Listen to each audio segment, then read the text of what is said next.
Industrial পার্কে অবস্থিত 32টি ফ্যাক্টরির বিপরীতে আবার নোট করেন 29,925 কোটি টাকা সহ বেক্সিমকো লিমিটেডের মোট ব্যাংক ঋণ আজকে প্রায় 40,000 কোটি টাকারও বেশি। এটা হয়তো আর কয়েকদিন পরে আমরা আরও এক্স্যাক্ট ফিগারটা দিতে পারবো।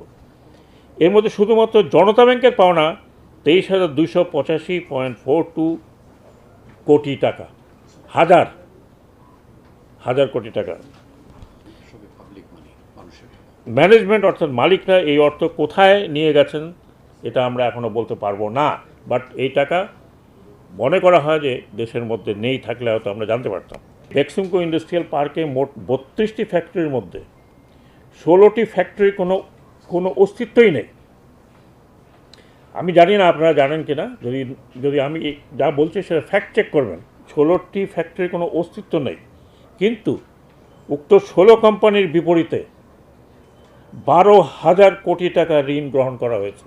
12টি ফ্যাক্টরির ম্যানেজমেন্ট কর্তৃক লে অফ করা হয়েছে, যা সরকারের কোনো সিদ্ধান্ত নয়। 3টি ফ্যাক্টরি বর্তমান চলমান রয়েছে।